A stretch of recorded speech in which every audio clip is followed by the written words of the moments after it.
बच्चों, आज हम कक्षा 10 से एक नए पाठ लेकर आए हैं। पाठ का नाम बड़े भाई साहब। इसके लेखक प्रेमचंद जी है।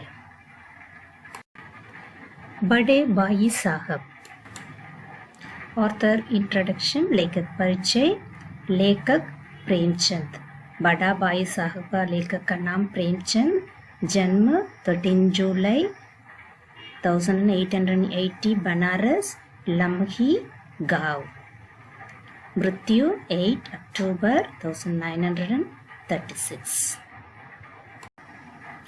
पाठ का सार।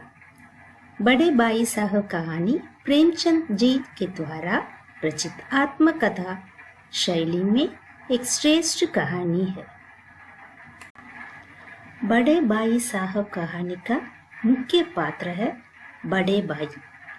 बड़े भाई और उनके छोटा भाई में 5 वर्ष का अंतर है, किंतु वे अपने छोटे भाई से केवल 3 कक्षाएं ही आगे हैं।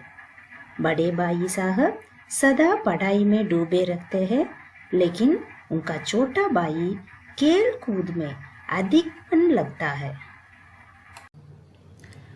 बड़े और छोटे भाई दोनों हॉस्टल में रखते हैं। बड़े भाई साहब प्राय छोटे भाई को उसकी खेल कूद में अधिक रुचि के कारण डांटते रहते हैं। वे उनसे सीख लेने की बात करते हैं। कुछ समय के बाद वार्षिक परीक्षाएं हुई। बड़े भाई तो कठिन परीक्षण करके भी फेल हो गए, किंतु छोटा भाई प्रथम श्रेणी में पास हो गया। धीरे धीरे छोटा भाई खेल कूद में अधिक मन लगने लगा। बड़े भाई साहब से यह देखा नहीं गया। वे उसे रावण का उदाहरण देकर समझाते हैं कि घमंड नहीं करना चाहिए। घमंड करने से रावण जैसे चक्रवर्ती राजा का अस्तित्व भी मिट गया था।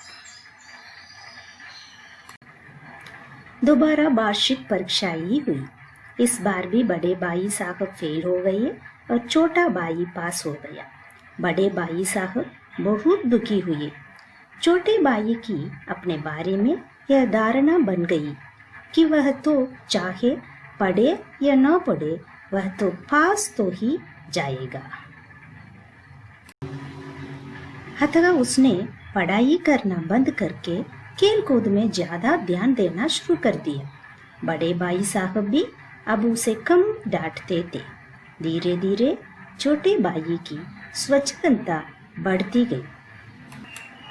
एक दिन वह एक पतंग लूटने के लिए पतंग के पीछे पीछे दौड़ रहा था कि अचानक बाजार से लौट रहे बड़े भाई साहब से टकरा गया।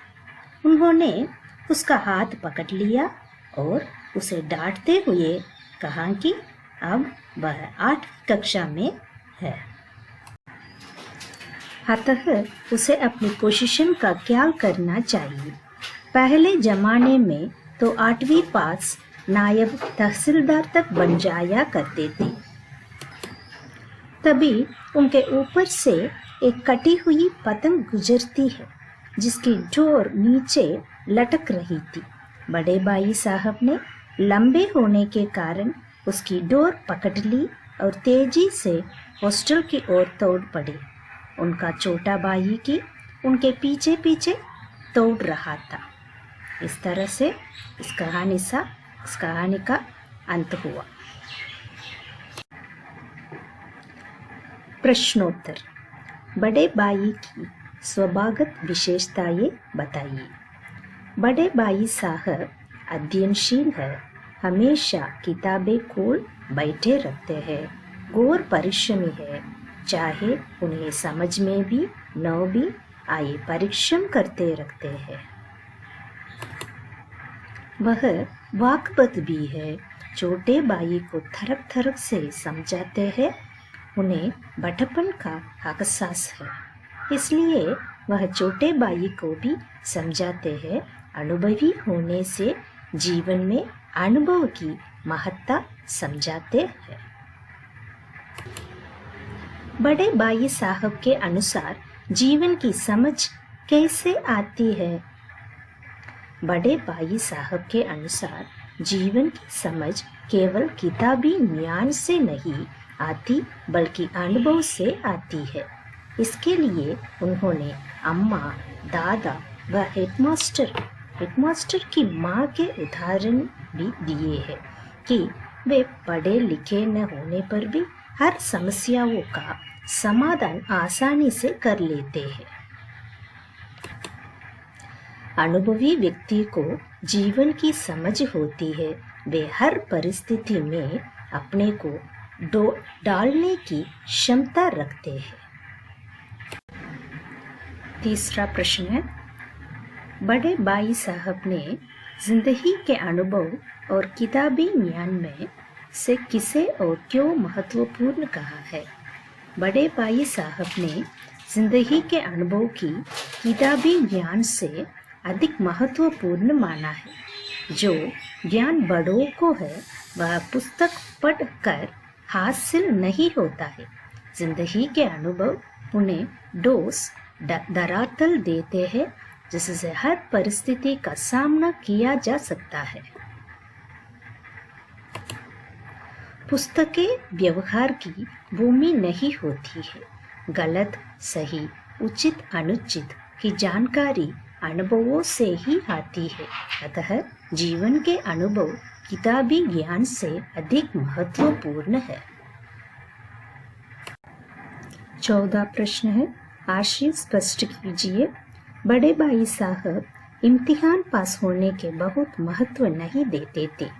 वे कहते थे कि किताबें रट के पास हो सकते हैं, परंतु जीवन के अनुभवों और बुद्धि के विकास से इंसान बुद्धिमान बनता है।